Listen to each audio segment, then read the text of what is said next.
solve dx by y square dy by x square and dz upon x square y square z square. Solution.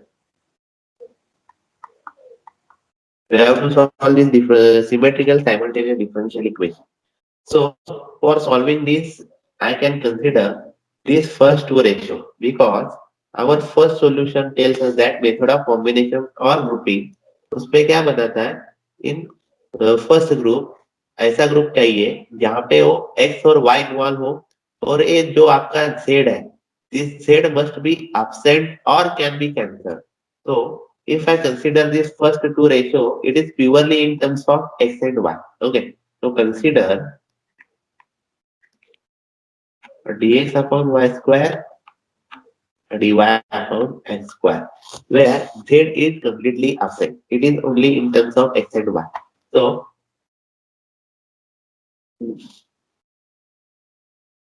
it becomes x square dx, y square dy, which is in variable separable form. x के term one side है, y के term दूसरे side है, which is in variable separable form. तो आप इसको integrate कर सकते हैं. On integrating, we get x cube by 3 is equals to y cube by 3. Along with that, we have to take one constant, it is c1.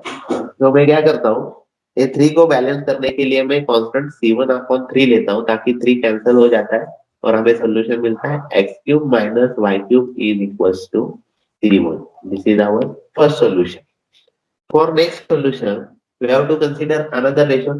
Okay, तो आप ratio ऐसे consider कर सकते हो, या तो dz वाला करो, अदरवाइज इन दोनों को करो. ओके, तो मैं क्या करता हूँ, लास्ट टू रेशियो कंसीडर करता हूँ. Consider dy upon x square is equals to dz upon x square y square z square. Now here this x square get cancelled. After simplifying, I will get y square dy is equal to dz by z square, which is completely in terms of y and z. Okay, तो ये variable separable form है, तो integrate करो इसको. Integrating what we get y cube by 3, ये z raised to minus 2 ऊपर जाएगा तो z raised to minus 1 by minus 1, so minus 1 by z plus c2. मतलब सेकंड सोल्यूशन आपका आ गया y cube by 3 plus 1 by z is equals to c2. This is equation number 2, and equation 1 and 2 taken together constitute solution of given equation. Okay, अब दो solution किस लिए आए यहाँ पे मैंने बताया था. Solution of the system consist of dependent relation of the type. एक सॉल्यूशन आपका x y z C one में आएगा, दूसरा x y z C two में आएगा. ओके, तो एग्जाम्पल में हमारा कैसा है देखो, हमने फर्स्ट टू रेशियो कंसीडर किया था, हमें सॉल्यूशन मिल गया x cube Y cube C one, next हमें मिल गया वाई क्यूब बाय 3 1 बाय 0. कोई बोलेगा सर मैं फर्स्ट और लास्ट रेशियो कंसीडर करता, तो आप कर सकते हो. यहाँ से आपका वाई स्क्वायर कैंसिल होगा, एक्स और जेड में आपको सॉल्यूशन मिल जाएगा, कोई प्रॉब्लम नहीं. और मैं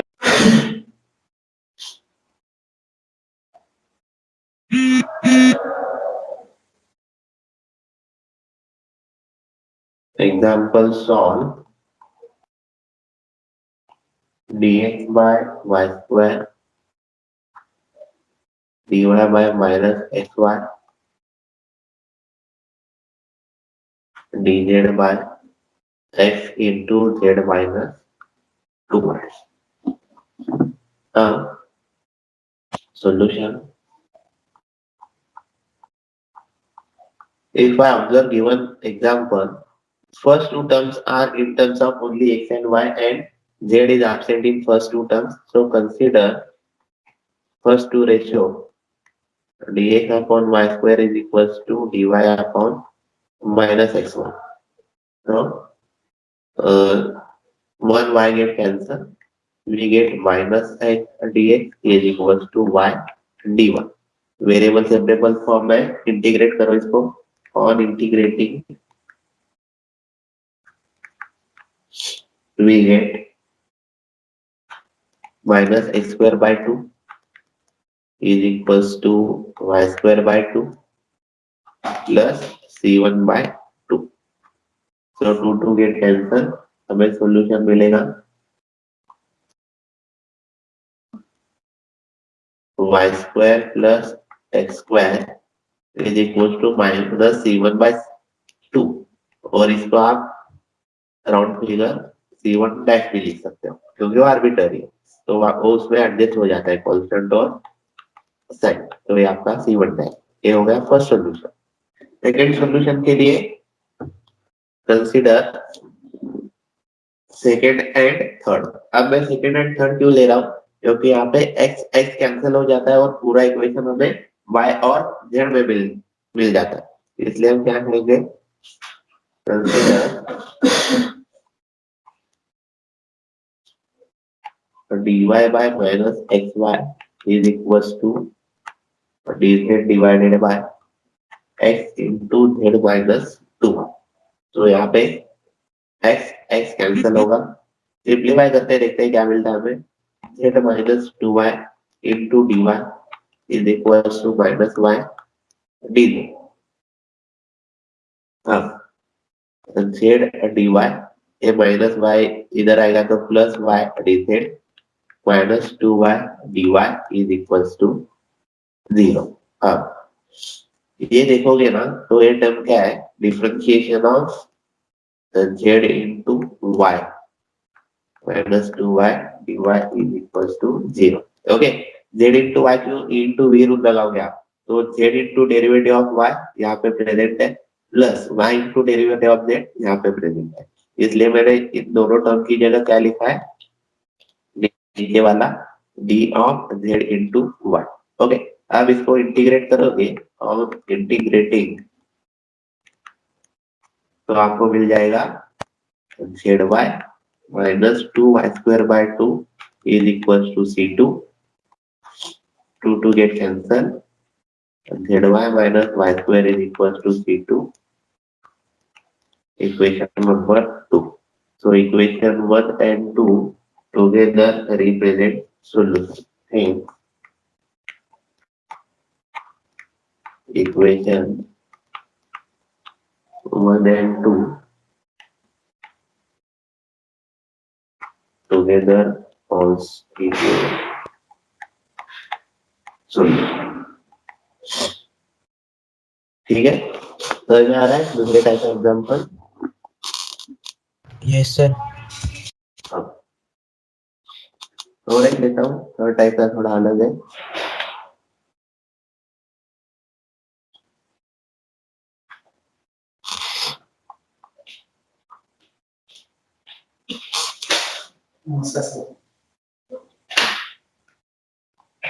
थर्ड में क्या करना पड़ता है? फर्स्ट में जो सॉल्यूशन आया है उसमें से एक वैल्यू हमें सेकंड फैक्टर में मिलती है तो वहां पे c1 पुट करोगे तो आपका सॉल्यूशन आ जाता है. वो थोड़ा अलग है इसलिए मैं एग्जांपल ले रहा हूँ यहाँ पे. Solve dx by 2x is equals to dy by minus y is equals to dz by 4x y square minus 2z. Okay.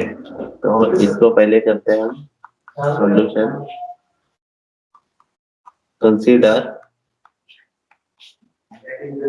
First two ratios. मैंने डायरेक्टली कंसीडर क्यों किया? बिकॉज वो separately in terms of x and y वहां पे z present नहीं है. Okay. तो x और वाई में कन्वर्ट किया रेशियो है इसलिए मैंने ओके वेरिएबल सेपरेबल में ऑलरेडी. तो हम इसको इंटीग्रेट करते हैं. तो on integrating 1/2 log x is equals to minus of log y plus, यहाँ पे मैं C1 को भी log लेता हूँ क्योंकि मुझे log हटाना है। तो ये क्या होगा 1/2 का, अगर 1/2 से मल्टीप्लाई करते हैं, ओके, तो आपको मिलेगा log x minus 2 log y plus 2 log C1। Okay, तो ये एडजस्टमेंट क्यों कर रहा हूँ, क्योंकि मुझे एक्स वाई स्क्वायर की वैल्यू चाहिए। तो यहाँ पे देखो ये होगा log x plus log y is equals to log of C1 square, और ये होगा आपका यहाँ पे 2। तो log की प्रॉपर्टी यूज करने यहाँ पे 2 मुझे बीच में आ रहा है, तो मैं क्या करूंगा, उसको फॉर्म में लेके जाऊंगा, तो इसके फॉर्म में चला जाएगा log of y square is equals to log of C1 square. Okay, C1 square की जगह मैं C1 डैश चूज करता हूँ इसके लिए, since C1 square is equals to C1 dash.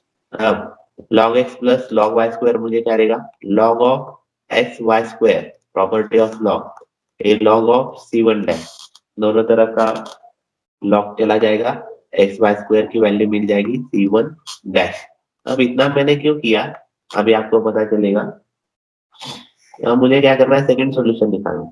Second solution के लिए अब मैं अगर ये दोनों रेशियो लेता हूँ, तो यहाँ पे ratio x y z involve होता है।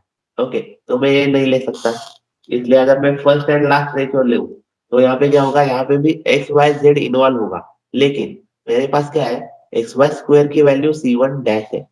ओके, तो ये C1 डैश चला जाएगा। ओके, तो अगर आप ये C1 डैश लेते हो, तो आप फर्स्ट एंड लास्ट भी ले सकते हो एंड सेकंड एंड लास्ट भी ले सकते हो। ओके, तो मैं क्या करता हूँ, फर्स्ट एंड लास्ट लेता हूँ, तो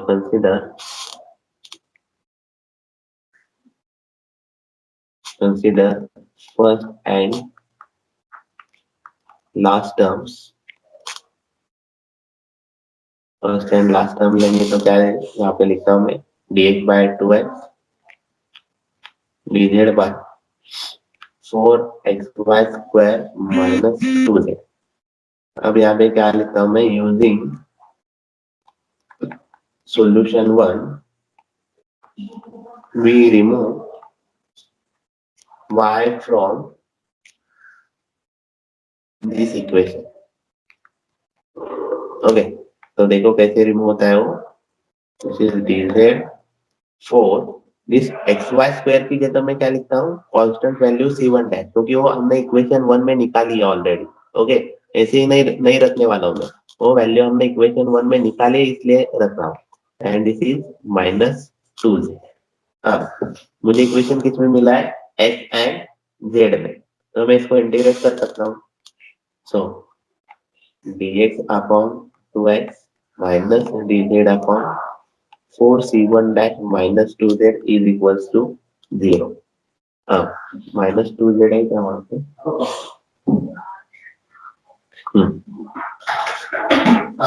टू जेड है। अब सब सारे टर्म में से आप 2 कॉमन निकाल सकते हैं। ओके, तो मुझे क्या मिलता है, dx अपॉन है minus dz upon 2C1 dash minus z is equals to 0। अब मुझे इंटीग्रेट करना है, तो on integrating we get log x plus log of, plus कैसे डायरेक्टली नहीं लिखूंगा मैं, minus log of 2C1 dash minus z divided by minus 1 is equals to C2। अब ये माइनस माइनस प्लस होगा, तो यहाँ पे होगा log of x plus log of 2C1 dash minus z। अब लेफ्ट हैंड में log आए तो मैं यहाँ पे log एडजस्ट करके लेता हूँ, ये log of C2 log of C2। तो using property of log of x into 2C1 dash minus z is equals to log of C2, दोनों तरफ का log चला जाएगा, तो मिलेगा x 2 C1 dash की value, okay, C1 dash minus z is equals to C2, और C1 dash की वैल्यू एज इट इज रखेंगे, तो हमें मिलेगा 2xy square minus z is equals to C2. Equation 2, equation 1 and 2 together represents solution. Equation 1 and 2 constitute solution. Okay, तो आपको ये एक बार लिख कर स्टेप्स देखने पड़ेंगे कि ये solve dx upon y minus z dy upon z minus x dz upon x minus y। Okay, example है, ये मल्टीप्लाई से कैसे सॉल्व किया जाता है वो मैं दिखाता हूँ। आप बोलेंगे कि हमें ग्रुपिंग क्यों यूज नहीं किया। ओके, तो ग्रुपिंग क्यों नहीं किया, क्योंकि यहाँ पे कुछ भी एलिमिनेट नहीं होगा। आप ये दोनों रेशियो लेंगे तो यहाँ पे z इन्वॉल्व है, ये एलिमिनेट नहीं होगा। आपने अगर dx dz लिया तो यहाँ पे y इन्वॉल्व है, आप इसको एलिमिनेट नहीं कर सकते। अगर आपने first and second and last ratio लिया तो यहाँ पे x इन्वॉल्व है, आप इसको एलिमिनेट नहीं कर सकते। तो यहाँ पे सेकेंड मेथड यूज करनी पड़ेगी जो है मल्टीप्लाई। ओके, तो पहला एग्जांपल है मल्टीप्लाई में ही लेके दिखाता हूँ। तो आई विल टेक फर्स्ट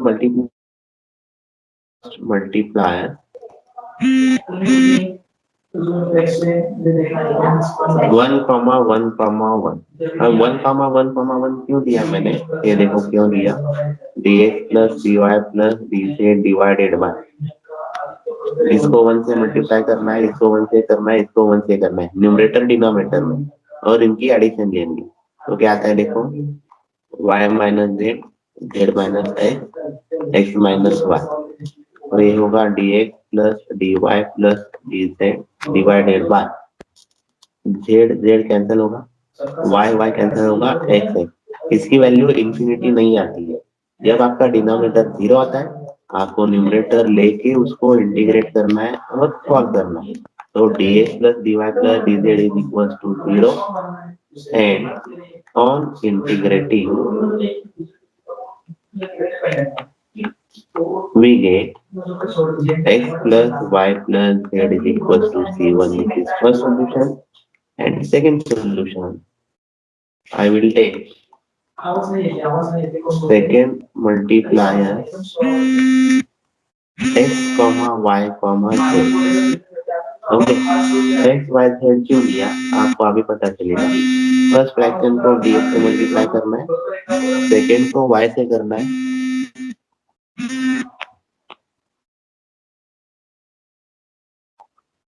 तो y dy मिलेगा, उसको z से करना है तो z dz मिलेगा।